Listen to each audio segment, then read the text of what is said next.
Live from ABC 7, this is Eyewitness News. Now at 6, what will the LA County DA decide when the case against a driver that killed 6 people arrives on his desk? The growing memorial at the scene as family members start to identify the victims. Actress Anne Heche remains in the hospital following a nasty crash into a Mar Vista home. The help the homeowner is now seeking. And here's a live look at Irvine. After a hot and humid weekend, showers are on the way again. A live look outside. It is looking a little cloudy out there. The neighborhood's set to be hit with rain this week. Good morning, everybody. It's Monday. We're live on ABC 7, Hulu Live, and wherever you stream. I'm Leslie Sykes. And I'm Rachel Brown. Brianna Ruffalo in for Leslie Lopez. And some parts of our area could see some showers this week. Yeah, that continues on. So for the mountains of the desert, all that monsoonal weather is just not going away. So we do have more potential for that. It's actually weakened quite a bit compared to what we were expected to see last week. So anytime monsoonal weather is creeping into Southern California, it can change very rapidly. So as we head into this afternoon, we are going to see some for the mountains and deserts, just not as much as we were expecting as last week. So I'll show you on the model in just a little bit exactly where we're going to see some of that. But as you're stepping out this morning, it is feeling a little muggy. It's feeling warm in most spots. We're close to 70 in Long Beach right now. Beautiful shot of the sunrise. We do have a couple clouds out there. Not too bad, though. Downtown LA, 88 degrees today. Yesterday was just the third day this summer that we got at 90 degrees or above 90 degrees in downtown LA. So temperatures have not been too bad so far this year over summer, but they are warming up. I know it was a really hot weekend. Orange County, 89 today, and then the Inland Empire Valley is at about 97. It is going to be just a couple degrees cooler, not extremely noticeable. 76 for the beaches, 84 in the mountains, and 101 degrees for the high desert. All right, we'll let you know what to expect for the remainder of the week coming up here. For now, we got Scott Reif. He's up in Air 7 HD with a look at your Monday morning commute. How's it going, Scott? It's been a tough one. Now, we're going to go to the big problem on the 91 in a moment, but we're over the 60 freeway at the 57. And when we got here moments ago, there was road work. They just picked up the cone. So if you travel the 60 westbound, next couple of minutes, it's kind of heavy towards the 57 in that Chino Hills, Pomona area. But it's going to recover because the lanes that were blocked 5 minutes ago have all been cleared. We want to go to the biggest issue we have on the map here. 91 westbound at Pioneer and Artesia. Head westbound towards Cerritos. An accident there. Multi-car crash. Only the far right lane open initially, and boy, look at the West 91 drive. That's going to be a mess. We'll have another update overhead here in just a few moments. Leslie, Rachel. Thank you very much, Scott.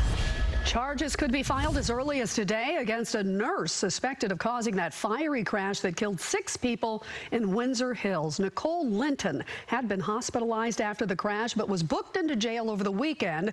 She's now being held on $9 million bail, which is up from the original $2 million. Authorities say that Linton was speeding Thursday when she ran a red light and plowed into several cars.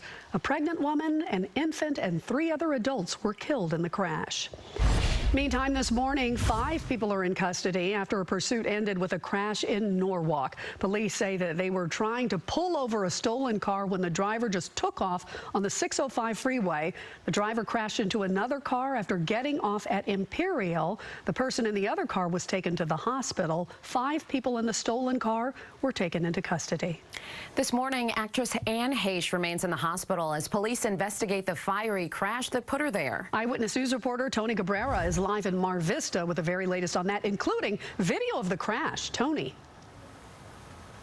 Leslie, Rachel, it has been 3 days since that crash, and we still don't have much information on how it all happened. Now, as you can see here on the property, there is plenty of rubble still here. The crime tape is up, and the destroyed house is all boarded up.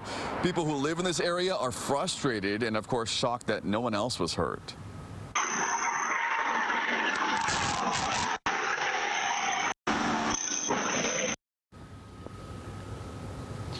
Now, it all happened Friday at about 11 a.m. Police say Anne Heche was speeding in her blue Mini Cooper when it slammed into this home and burst into flames. A woman was inside the house at the time. A witness tells ABC News that the car stopped 2 feet away from where she was sitting inside this house here. Miraculously, the homeowner of or her pets were not hurt, but we're told Haish was stuck inside the vehicle on this property, and first responders had to rescue her, rushing the actress to the hospital with serious burns. At this point, she's still being treated for injuries, so we're told detectives have not spoken to her yet. They are looking into whether alcohol or drugs played a role, along with other hit and runs before this incident.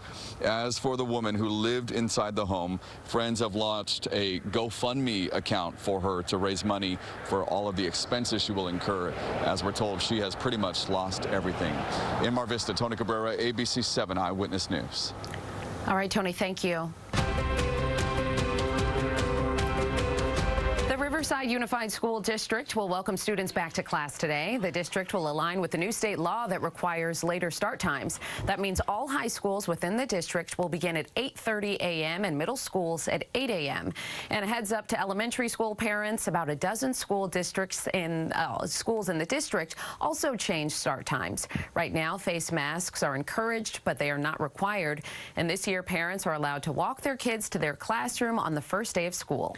Meanwhile, today, the superintendent of the Los Angeles Unified School District will give his welcome back speech, with school starting 1 week from today. This is Alberto Carvalho's first full school year as superintendent, and he faces several challenges, including learning loss from COVID and a decline in enrollment. This year, face masks are no longer required, and students and staff will no longer have to take weekly COVID tests. Acceleration learning days will also be added to help close that learning gap. And new this morning, nearly a dozen people had to be rescued after heavy rain sparked flash flooding in Denver. The high water stranded drivers on I-70 for hours. More than 450 flights at Denver International Airport were also canceled or delayed because of the weather. And all roads remain closed at Death Valley National Park following historic flash flooding this weekend. The park near the California-Nevada state line received nearly a year's worth of rain in 3 hours. The flooding temporarily left visitors stranded in the park because of blocked or flooded roads. A meteorologist with the National Weather Service said that the flooding at Death Valley was an extremely rare 1,000-year event. This morning, crews are still assessing the damage. No injuries have been reported. Incredible to see that. We've been talking about how active this monsoon season has been, and it's really been causing some problems. It's great to get the rain. We've been needing it, especially in areas like that. But, oh boy, when we see those flash floods, the thunderstorms really causes some problems. And that continues on. Monsoonal weather not going away anytime soon. For the Inland Empire today, we're going to be cooling off a couple degrees compared to the weekend. However, it is still going to be hot, and it's still going to be feeling a little humid out there. We're going to see temperatures close to 100 degrees for some of the hottest spots. And then for some of the valleys, about 96. Hottest valley spots, though, like Santa Clarita, up to 101 today. Downtown LA, 88. Inland Orange County at about 89 degrees. The beaches will be really nice. That continues on, 76 degrees there. About 84 for the mountains today, 101 in the Antelope Valley, and 104 degrees down into Palm Springs. Potential for showers and thunderstorms continue for the mountains and deserts this afternoon, so I'll show you where we will see some of that coming up here in just a little bit. Ladies, I will send it back to you. Okay, Brianna, thank you very much. Everybody loves a price cut, especially when it's at the gas pump. How much drivers are paying across LA County as we hit another record low? And a unique way to show support for Ukraine. The Mission One local veteran